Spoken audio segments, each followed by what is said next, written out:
My name is Rachel Corrie. I'm from the United States. I'm from Olympia, Washington. I've been here for about a month and a half now, and this is definitely the most difficult situation that I've ever seen. In the time that I've been here, children have been shot and killed. On the 30th of January, the Israeli military bulldozed the two largest water wells, destroying over half of Rafah's water supply. Every few days, if not every day, houses are demolished here.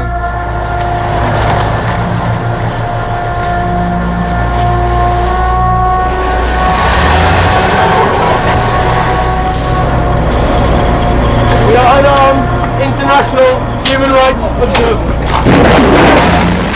When the bulldozer crushed her, Rachel became the first American martyr to die in Palestine at the age of 23.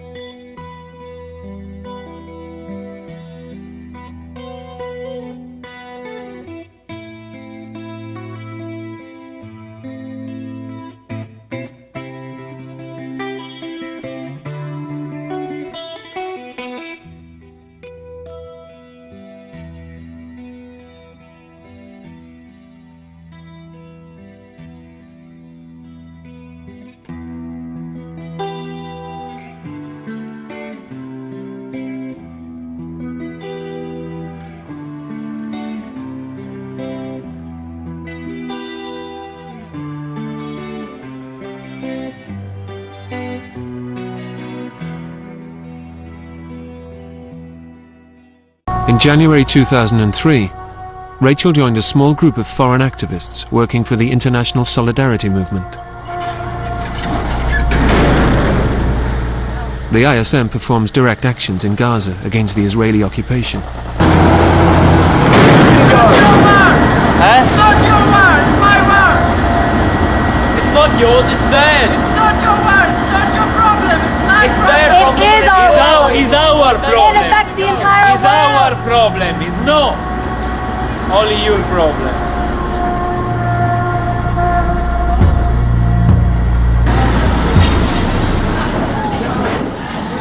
Rachel sent reports of what she saw to her college radio station back home.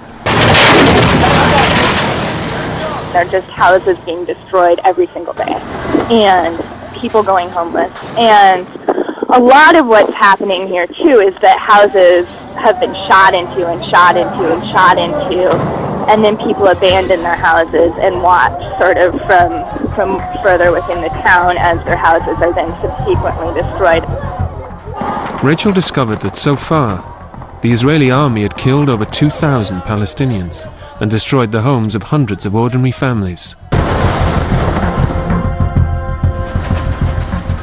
At night, Rachel and her fellow activists visited Palestinian homes to try to protect them from Israeli fire. Hi, this is Rachel. I'm sorry I'm calling you so late. They're destroying a mosque, we think, some distance from here, like a couple blocks down from here in Barbazil. Jenny's gonna try and come here with a light. Is there a tank here? Yes. Can we go to Jenny or...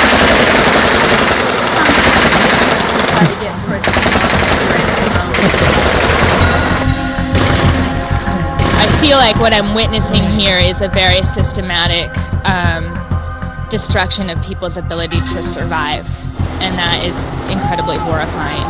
It's incredibly horrifying. It takes a while for it to set in what is happening here. People are economically devastated because of the closure of the borders into Egypt and the extreme control of the Gazan economy by Israel. I came to look at the aftermath of a place where 25 greenhouses had been demolished on the other side of Rafah. destroying the livelihoods of about 300 people, and that had taken place while they rounded up about 150 men, held them under a sniper tower, and shot around them to contain the men, the farmers in the area.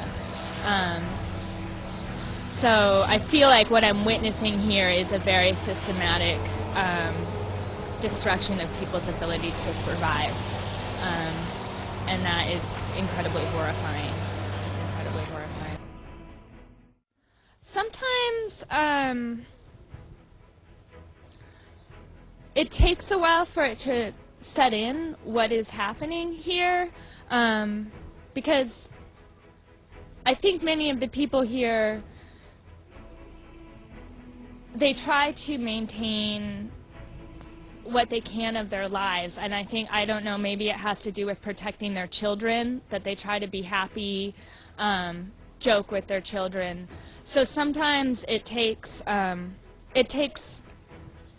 time to it's hard to hold in your mind, you know, the complete reality of what's happening here. Sometimes I'm sitting down to dinner with people and I just realize that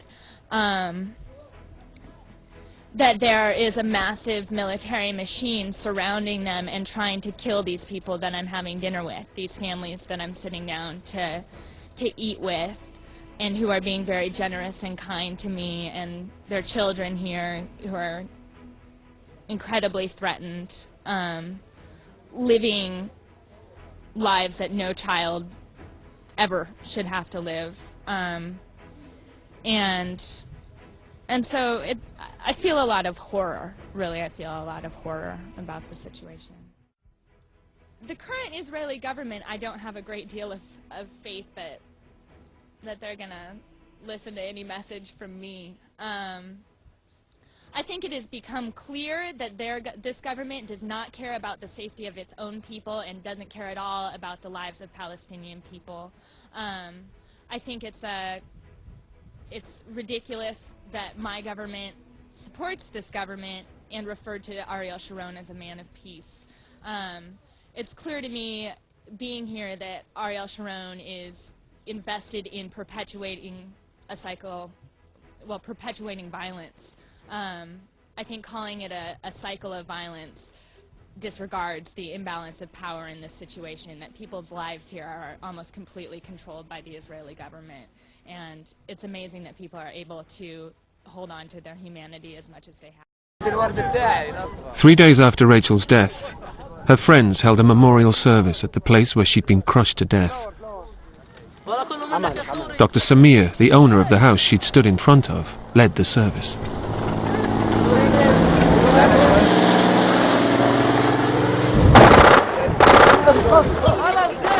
The Israeli Defense Force have never apologized for Rachel's death.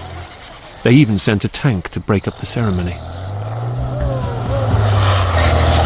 Rachel had written to her mother, "If the Israeli military should break with their racist tendency not to shoot white people, please pin the reason squarely on the fact that I am in the midst of a genocide." I'm here for other children. I'm here because I care. I'm here because children everywhere are suffering, and because 40,000 people die each day from hunger. I'm here because those people are mostly children. We have got to understand that the poor are all around us and we're ignoring them. We have got to understand that these deaths are preventable. We have got to understand that people in third world countries think and care and smile and cry just like us. We have got to understand that they are us, we are them. My dream is to stop hunger by the year 2000. My dream is to give the poor a chance. My dream is to save the 40,000 people who die each day. My dream can and will come true if we all look into the future and see the light that shines there.